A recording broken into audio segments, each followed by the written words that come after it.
Hello and welcome to a special conversation we're having today. Unfortunately, not under the best circumstances, with Lev Golinkin. We're going to discuss a political scandal that is roiling Canada, and it involves a Nazi veteran, Canadian politicians, and even Ukrainian Prime Minister Vladimir Zelenskyy. On Friday, the Canadian Parliament gave a standing ovation to a veteran of a Nazi unit. The incident occurred after Zelenskyy addressed the House of Commons to thank Canada for its support since Russia's invasion of Ukraine. And I'm joined by Lev, who has been doggedly reporting on Nazi monuments and Holocaust memory for years, who broke the story for the Forward. Since his reporting, the Canadian Speaker of the House of Commons has stepped down. Prime Minister Justin Trudeau has apologized, and the Polish Minister of Education has even said that he has taken steps toward the extradition of the Nazi veteran who was honored. So, Lev, thank you so much for joining us this morning. Can you walk us through what happened here? Yeah, I first of all must acknowledge Ivan Kachinovsky, who is a political scientist Yes. from Ukraine. He unearthed a lot of these details on Twitter, and then I added my own information and put it together. Um, Canada has a history of taking in thousands of SS men, of people who pledged loyalty to Hitler, who fought in German uniform. Many of them committed war crimes. And they were accepted into Canada. And unlike the Nazis in South America that kept a very low profile, these collaborators in Canada, they formed organizations. They even, at some point, they even formed glee clubs, choirs of these divisions. They formed regional branches within Canada, and they built monuments to themselves to celebrate themselves. And they spent 70 years or so creating this alternate history in which they turned themselves um, from fighters for Nazis to fighters against the Soviet Union. And they turned themselves all too often, they even cast themselves as war victims, as people who had to flee the Soviets, while there's this whole unmentioned context in the background, which is that the reason they fought the Soviets is they fought alongside the Third Reich, alongside Nazi Germany. It's a very selective revisionist history, but it had become that is how it was possible for the man 3 days ago to go to Parliament and be lauded as a speaker, as a fighter against Russia. He did fight against Russia, except he fought in the ranks of the Waffen SS, which is one of the main organizations responsible for horrible war crimes and carrying out the Holocaust. Mhm. So you live in the States now, but you were born in Ukraine, and you've written very widely about its history and experience. What what is the legacy of the Nazis among everyday Ukrainians in your experience? It's very difficult to see American media and Western media portray these collaborators as heroes for Ukraine, because it's almost like saying Robert E. Lee is a hero for America, where he's not. He's a hero for a very geographically specific area of America, and for much of the rest of America, he's actually reviled. In much of the rest of America, he's reviled.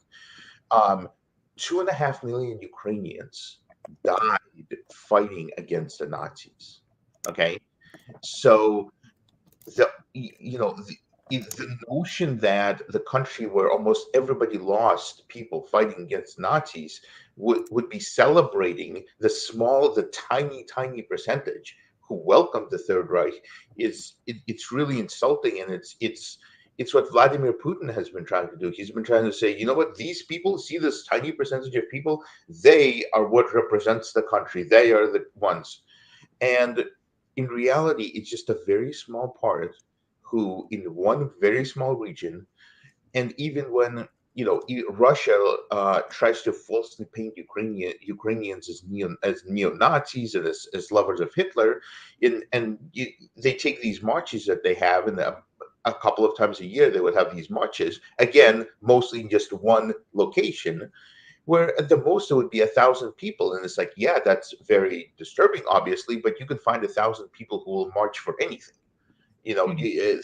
That doesn't, in a country of 45 million.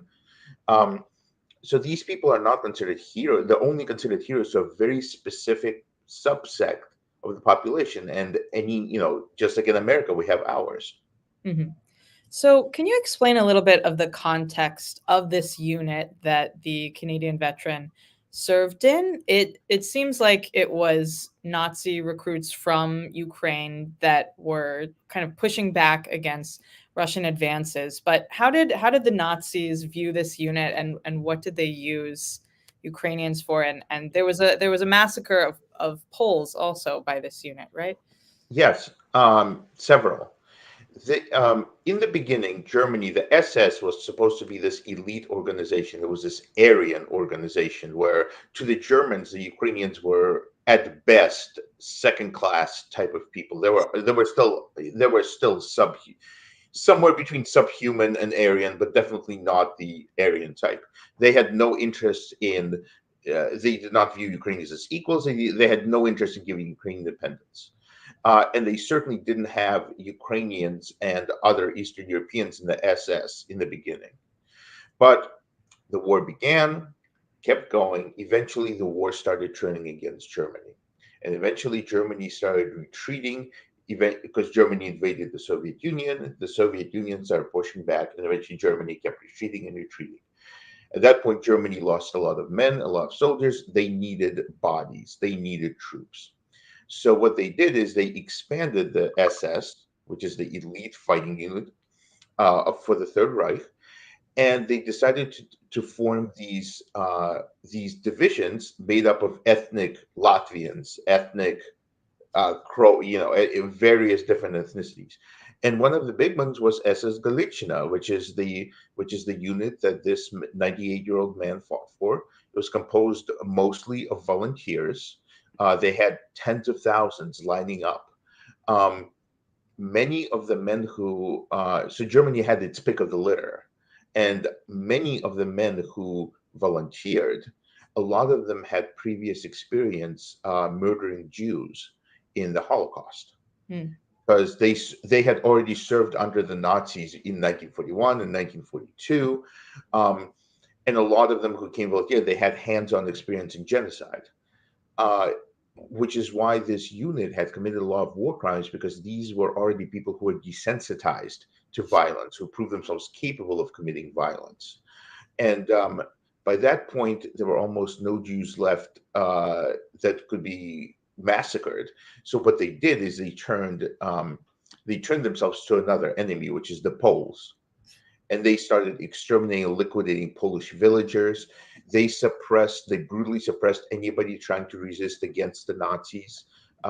They were actually not very good at fighting, because they fought in only almost one battle and they got annihilated.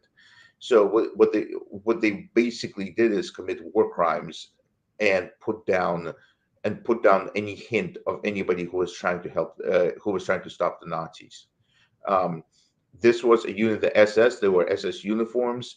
Um, Himmler, there are photos of Heinrich Himmler, who was, I mean, if there's somebody who was like the architect of the Holocaust, somebody Hmm. who's just utter evil, it's Himmler. Okay. And he felt it was important enough to come and visit and inspect this unit.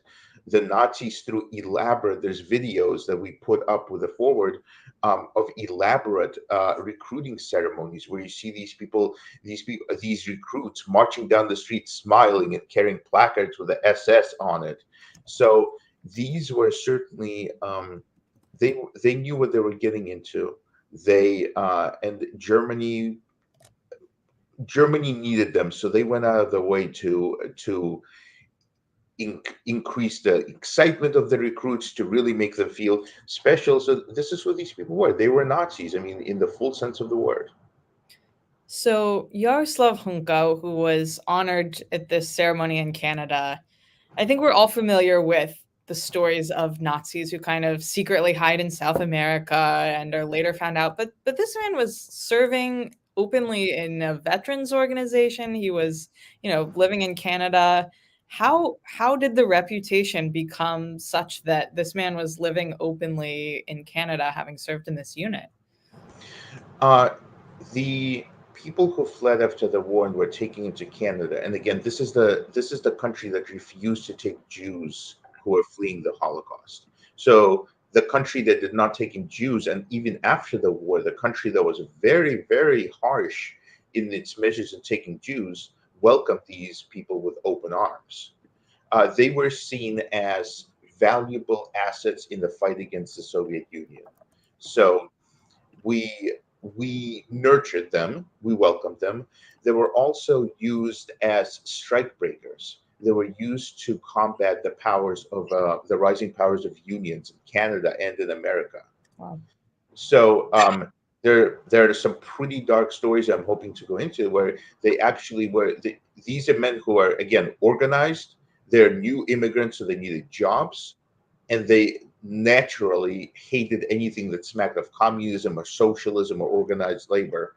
So they were used to violently break the unions that were being formed after the war. Because so many workers actually after the war, with women working in factories, with just laborers felt a new force, a new power, and they started organizing. And these were the people who were brought in to destroy them by large business magnates. So, they made the minimal effort of concealing themselves. And to the point, like I said, where they celebrated, where they felt comfortable enough to celebrate this. And all they did is just use cheap rhetoric to turn themselves. They said that, oh, we didn't fight for Germany, we fought against the Soviet Union. And that was Mm. enough. I think that's one of the reasons why there was Wow. such shock in Parliament, because the moment this gets exposed, the moment you shine a tiny light on this, it becomes apparent exactly who these people were. And for a long time, Canada didn't want to know. Canada did not want to know, and Canada allowed all sorts of just very basic lies. Even the deputy prime minister of Canada, Chrystia Freeland, she spent decades lying about her grandfather. She would say how her grandfather was a victim, a war victim. And even on Holocaust Remembrance Day, she would tweet out and saying, I understand all the victims of this war. Her grandfather was a collaborator who took over a printing press, a newspaper from a Jew who was killed with his family. And then he put out propaganda inciting anti-Jewish hatred. And again, it's not the fact that she's not responsible for the sins of her grandfather, but she turned a perpetrator into a hero and publicly, and just was speaking about this. Eventually, when she was caught and it was proof that she did this, she blamed Russian disinformation, and that was it. That was all that was needed. I Wow. think in Canada there's a big wake up call, because it's like the emperor's new clothes. Because let me tell you, it was very, very tough to report on anything like this in Canada, because they didn't want to hear it. They did not want to hear it. And it's amazing what somebody doesn't hear if they really put their mind to it. So, zooming out to the context in which this all happened, the West, kind of surprisingly, I think, to many of us, has been pretty unanimous in support for Ukraine against the Russian invasion, or at least this round of the Russian Yeah, invasion. But one of the tropes that Putin and the Kremlin used since the beginning of the war was, we're fighting the Nazis in yeah, Ukraine. I can imagine, are you seeing this moment being exploited by Putin and the of Kremlin course, in of Russian course. media? Yeah. Yeah, of course. Oh, immediately. Yeah. You could hear the crocodile tears in Moscow. I mean, even just in my head, immediately when in Parliament they announced during the speech, they honored this man for fighting for Ukraine's freedom against Russia, which is the code word for serving as a Nazi. My two immediate reactions were: A, what unit was he in? It was not a question that he fought for the Nazis. For me, it was a question of what unit was he in, and B, what is Russia going to be doing? How I could only imagine how Russia was going to be celebrating this. And Moscow propaganda rejoices anything that makes the West, that makes Ukraine look evil, that makes America look evil and racist. They create this version of Russia as this Christian bastion of conservative white society, of this beacon against corrupt liberal Western values, and Nazi-filled Ukraine. But I've always said, and I don't think it's very difficult to say, we should support Ukraine in every way possible. We should. I mean, I think it's not outlandish to say that. I mean, this entire war is a giant war crime. This invasion is an unprovoked invasion. What Russia is doing is horrific, and we should support Ukraine. But at the same time, it's really not difficult to say, you know what, we should support Ukraine, but also not support celebrating Nazis. And I've noticed that basically Putin and the people who celebrate the white Nazi whitewashers, they have a symbiotic relationship. They use each other because Putin points to a small percentage of this, a tiny percentage of, just like there's every country has people who worship some very dark pasts. He says he uses it to defend the indefensible, which is to invade a foreign nation. That's his framework. In turn, the people who celebrate Nazis use Putin to defend the indefensible on their end. And they say, you know what, it's okay to celebrate Nazis as long as they fight Russia. And Putin says it's okay to invade and commit war crimes to another country as long as they have Nazis. So these people work with each other. And I think it's very crucial that the media, and especially those of us who are trying to preserve Holocaust remembrance, this is represents the twisting of history on many sides. And I'll just add one very quick thing. Russia is doing the exact same thing. They recently put up a statue of Felix Dzerzhinsky, who is to call him a mass murderer is an understatement. This is the man who founded the precursor to the KGB, to the secret police. He was responsible for the rivers of blood running through Ukraine and other places. And one of the most symbolic things of when the Soviet Union fell apart and all these countries were freed, like Ukraine, one of the big symbolic things is, just like in Iraq, where they tore down the statue of Saddam Hussein, here was people removed the statue of this incredibly bloody and dangerous butcher. That's who he really was. And they removed this statue. And then just several weeks ago, they took an exact copy of that statue, like an exact, not just like any other statue, but like a copy of that exact shape of that statue, just a little bit smaller, and they put it up in Moscow. And I mean, I think that's, considering when they talk about how Ukraine celebrates the dark past from World War II, I mean, so much of it is just projection because they've been doing nothing but whitewashing Stalin and whitewashing the butchery of the Soviet Union.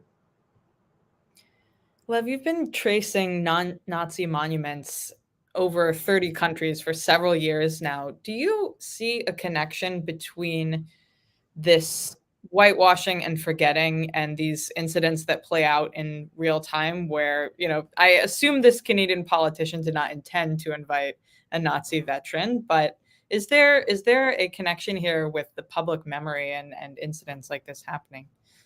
Yeah, and this is one of the things that really drove me to this. I started covering this not through the Holocaust part of it, but because in covering neo-Nazis and then covering the far right in Europe, just like if you remember that horrific rally, that deadly rally in Virginia, where it was for Robert E. Lee, but it was neo-Nazis. So you saw this conflation of statue of an old oppressor and angry men carrying torches. I would see that everywhere in Europe. I would see it in Ukraine. I would see it in so many other places. Wherever you see crowds of angry men carrying torches and shouting about bringing back a golden mythical fascist past, you also saw Holocaust revision. You also saw these butchers being separated. You were never far from a statue of a Nazi collaborator wherever you saw them, and then you started seeing these pinpoints everywhere. So these monuments, they represent the complete revisionism of history, the perversion of history to make perpetrators into victims and to make them into heroes.